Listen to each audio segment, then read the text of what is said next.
stars. Let me see what spring is like on Jupiter and Mars. In other words, hold my hand. In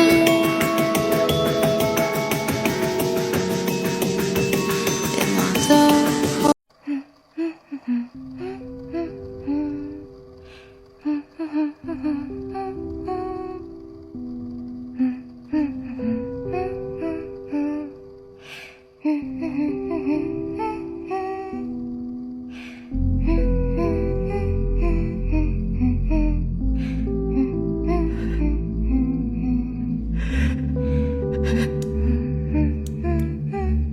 If I was the moon, would you still look for the stars? Only if you will promise me to shine forever. But what if I can't shine forever? Does it matter? Our lives are temporary. So are those stars. They will burn out, and yet people like you still look for them in the night sky.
Hello everyone, this is part 1 of my pom-pom heart tutorial. This is a super easy, super simple project to do, so let's get started.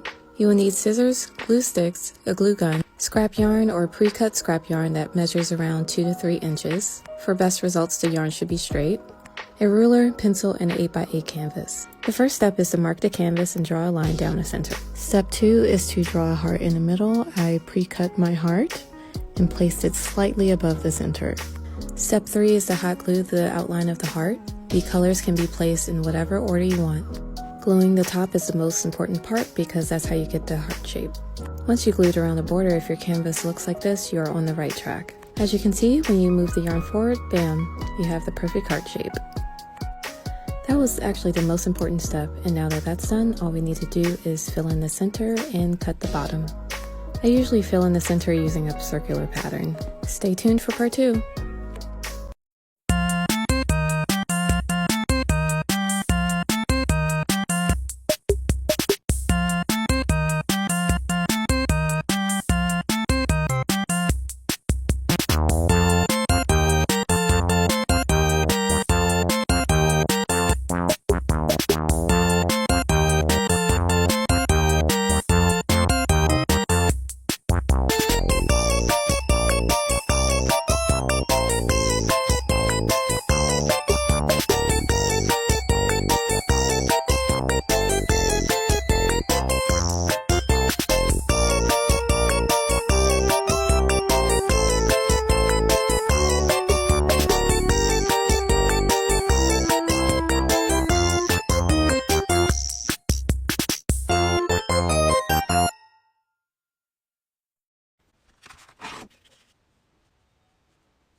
when you're not around. Got me wondering if you dead, laying on the ground. Cause, kitty, you better not be dead. If someone hits you with their car, I'll chop off their head. Motherfucking right, I'll shoot their ass, kitty. I'll put it down for your ass, you got me feeling shitty.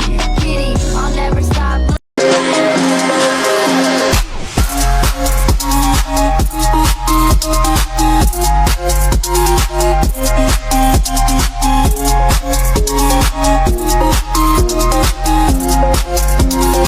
How I keep motivation to actually finish my sketchbooks. So firstly, I have this poster of a mildly threatening fish on my wall. That's fun. But a major thing actually is the size of the sketchbook, which is a huge factor because something like this is a lot more entertaining than something like this.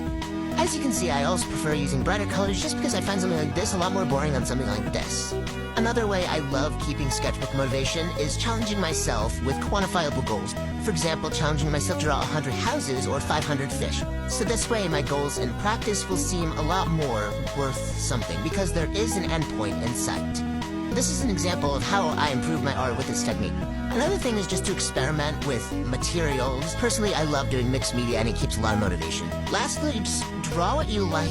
No one's really forcing you to draw anything that you don't like. Personally, I love drawing sea creatures and that's like what a lot of my pages are filled with. Okay, bye!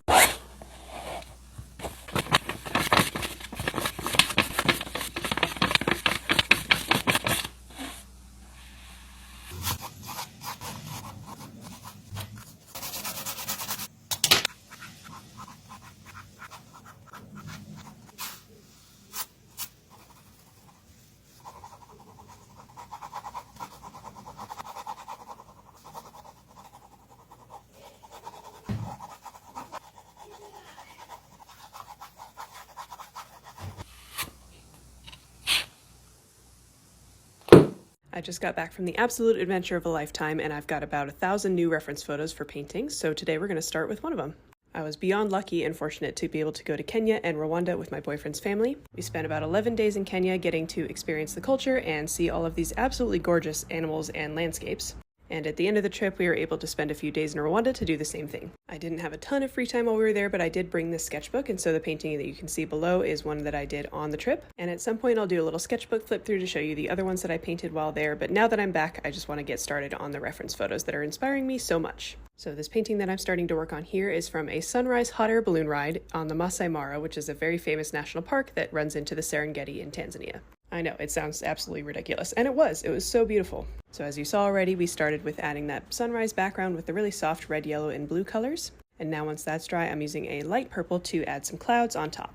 Then I'm painting in the landscape, so I'm using a darker blue to add in the distant mountains, and then I'm transitioning to some earthy green colors to paint in the plains in the foreground. I did a little wet on wet technique for this, so I'm adding in several different colors all at once so that they all blend together and give it a little bit of texture. Once that's all the way dry, I'm adding in the final details like these hot air balloons in the distance in the sky, and I'm also adding in a few little trees in the field in the distance. Once I was happy with this painting, I took off the tape and signed my painting. And you'll see the finished painting here in just a second, but I just want to say I'm so excited to take you guys along with me on these paintings. I'm just feeling so inspired and so ready to paint a lot of stuff, which is why I love traveling. So here's that finished painting, pretty simple and didn't take me too long, but I really love how it turned out. Please let me know what you think in the comments and stay tuned for the next video. Thanks for watching!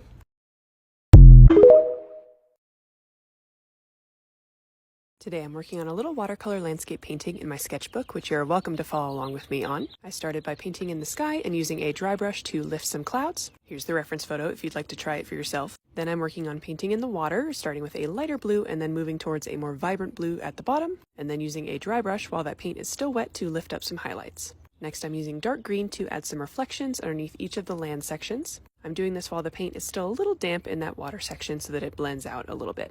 Doing the same thing to this section over here, and just using a small brush to add some horizontal lines to look like ripples. This section is pretty far away, so we're not adding a ton of detail. Then I'm using a dark green to fill in the land section with some trees. Then I'm switching over to that closer land section and adding a little more detail here, including some trees and trunks. And last, we're going to be brave and add some foreground details with some branches coming in at the sides of the landscape. I added those at the top right and then added this whole tree here at the bottom left. And using a mixture of greens kind of filled in the branches until they looked natural. Once I was happy with all the detail, I signed my painting, and here is the final piece. I love doing little landscape paintings like this in my sketchbook. It's great practice, so make sure you give it a try. Thanks for watching. Whatever we call beautiful, we quiver before it. And what could be more terrifying and beautiful to souls like the Greek or our own than to lose control completely?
La la loo, oh my little star sweeper, I'll sweep the stardust for you.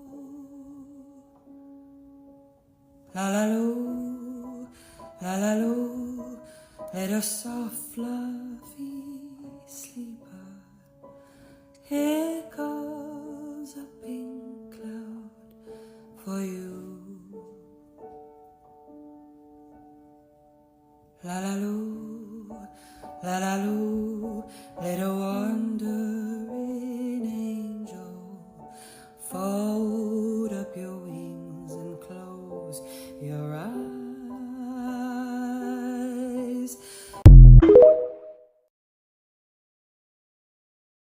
It's day one. I wrote down the prompts I've gotten so far, put them in this glass cup so that I can select them at random.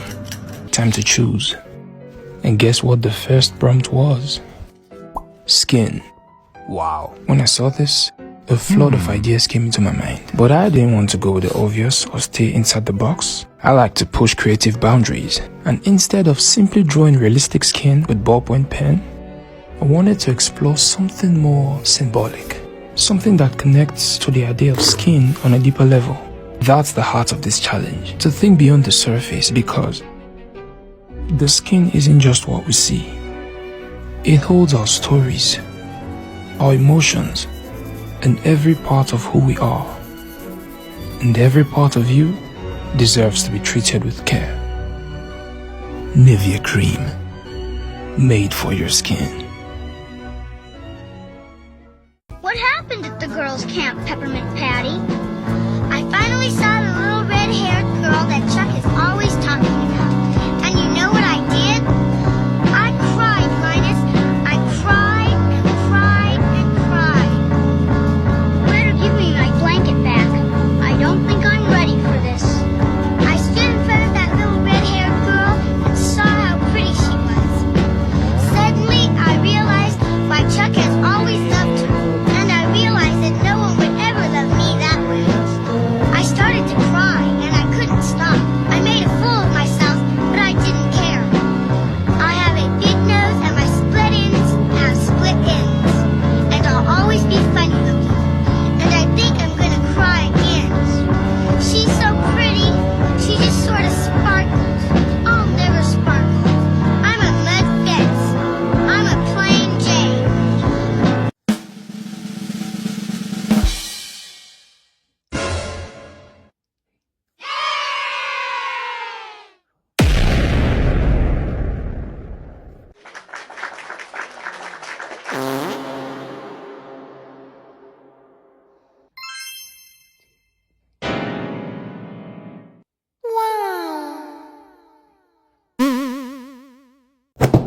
Top 4 sketchbooks I'm currently using. This is the one that I probably use the most often. This is my Ohuhu marker pad. This one is really great for using with alcohol markers. So another one that I've been using recently is this Etcher sketchbook. It is 100% cotton and it also has a cotton cover, which is pretty cool because they kind of encourage you to draw on the outside of it. And it's pretty good for mixed media, not just alcohol markers. This one is really fantastic. I could not recommend this one enough. This is a Sketch Bar marker paper sketchbook. It's called a mirror pad. And the most incredible thing about this one is that the ink does not bleed through the paper at all. You can see the drawing here on my paper has not bled at all to the other side. This is the only sketchbook I've ever used that does not bleed, and I don't know how they did it.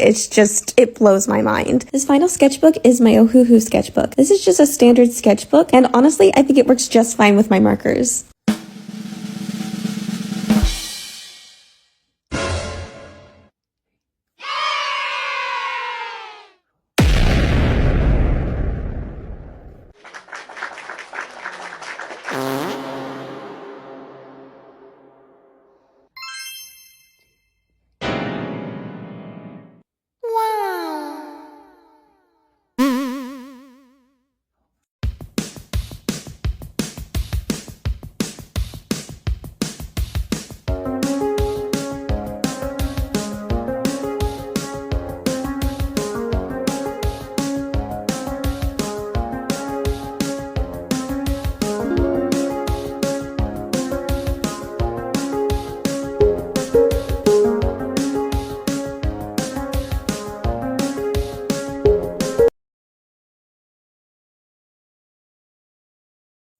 I'm such an incredibly, stupidly sensitive person that everything that happens to me, I experience it really intensely. I feel everything very deeply. And when you feel things deeply and you think about things a lot and you think about how you feel, you learn a lot about yourself. And when you know yourself...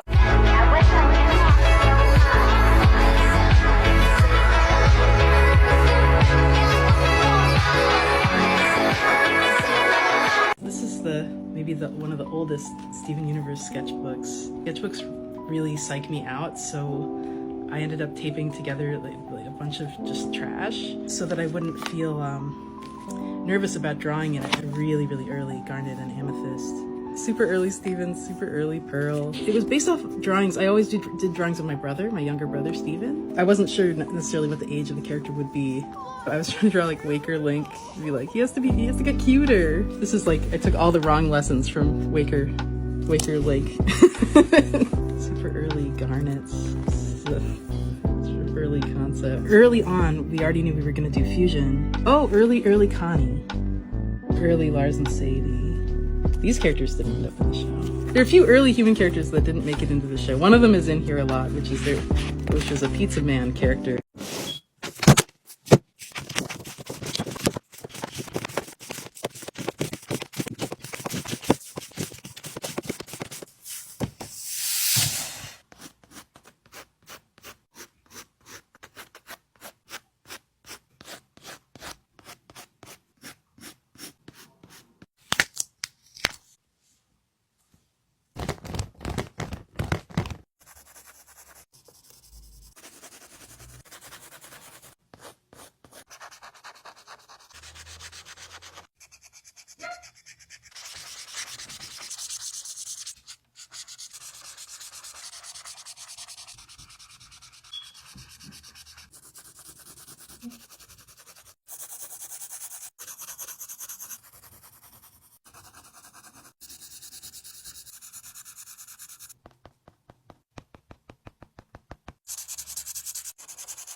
Who should I draw next?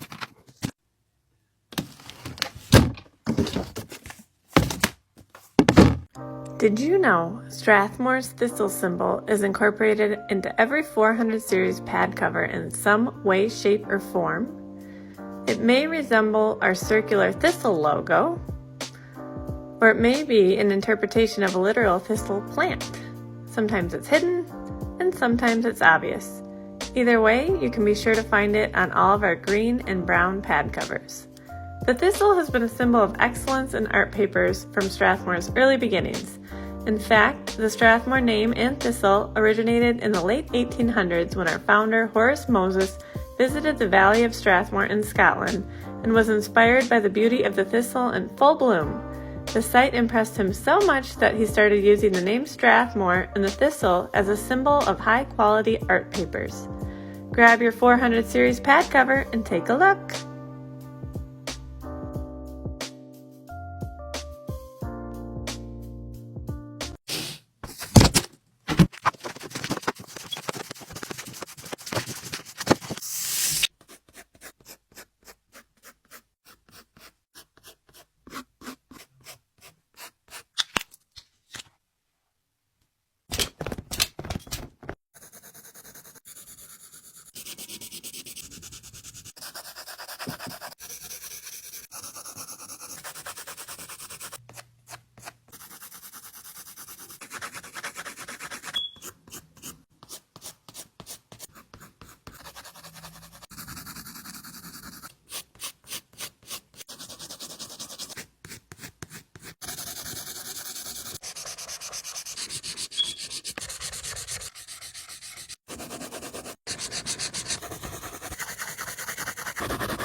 Who should I draw next?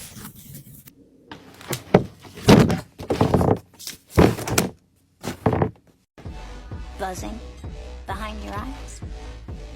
Because you know in a moment they could all...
Who should I draw next?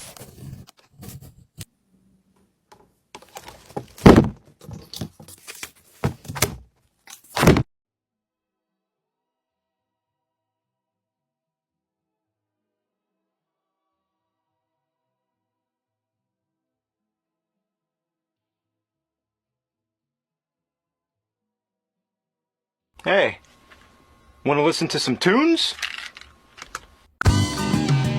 Yo, MF Doom, Mr. Fantastic. Mr. Fantastic.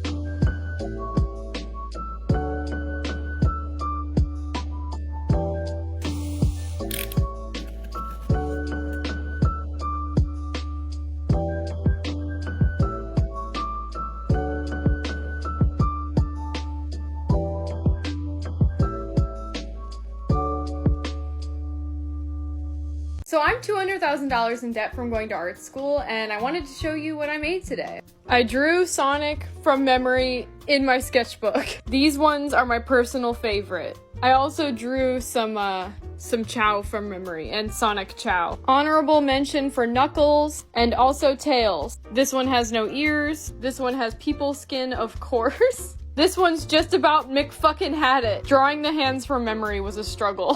What the fuck am I doing with my life? Oh, what a surprise. A brand new sketchbook.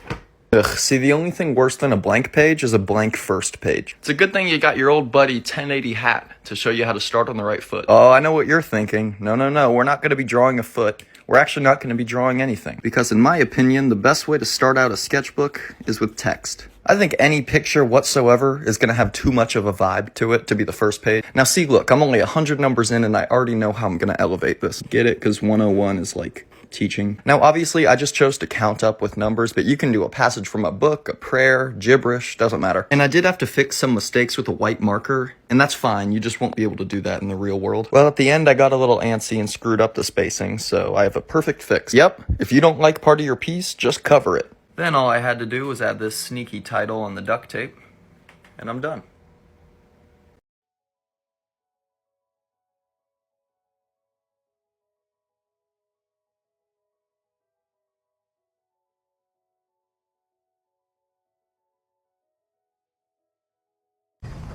Why does everyone always look at you that way? What is this? This is what I asked. Is this what you want?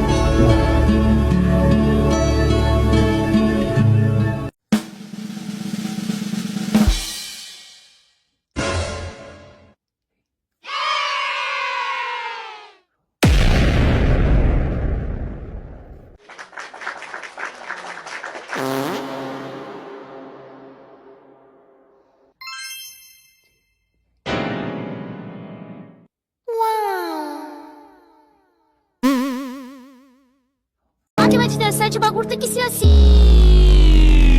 Sete bagulho, sete bagulho, sete bagulho, sete bagulho, sete bagulho, sete bagulho, sete bagulho.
Who should I draw next? Welcome to day 5 of trying to become a better artist via YouTube. So today I found this tutorial by Nia who I have painted her tutorials before, but it was these really cute little sheep. So I was so excited that this is what YouTube Roulette had found for me to paint. So I made this variation of white, which was new for me. And I also painted the sheep first. In other tutorials, I've been painting the background first. So this was a little bit different. This one was a little more loose, a little less realistic, and so I tried to lean into that. I feel like it did kind of get a little bit messy. Love to try painting it again since I feel like I have a little bit better understanding of the process. Yeah, in this one I learned a lot about composition, about shadows, about using different brushes for different textures. Learned a lot. Thought it turned out cute enough. Would love to try it again. This is a really fun one. I highly recommend it if you're a newbie to watercolor. Thanks so much for watching. Come back tomorrow for day 6.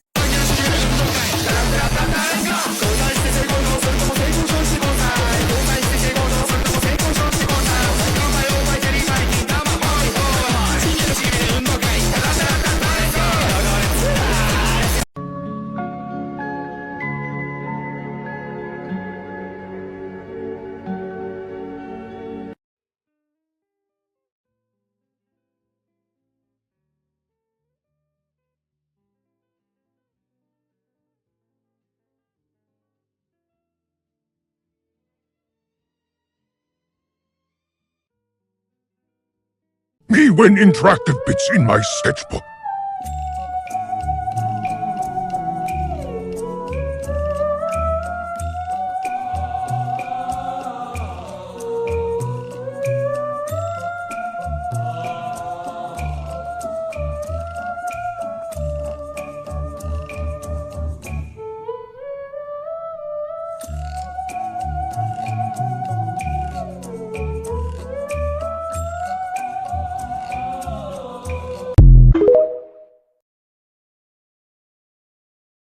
Day 8 of 30 of drawing my mini sketchbook. I decided to draw while I was fishing today, and of course my boyfriend was there, and he often makes me laugh. This is the final result. I'm pretty happy with it. I decided to fish a bit more, and I did catch one fish today, which is pretty good.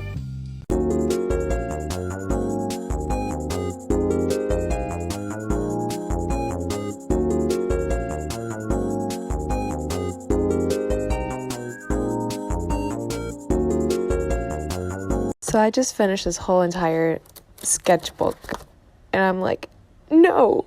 Now I have to use this crap, and the paper's just, ugh. And I like this one better.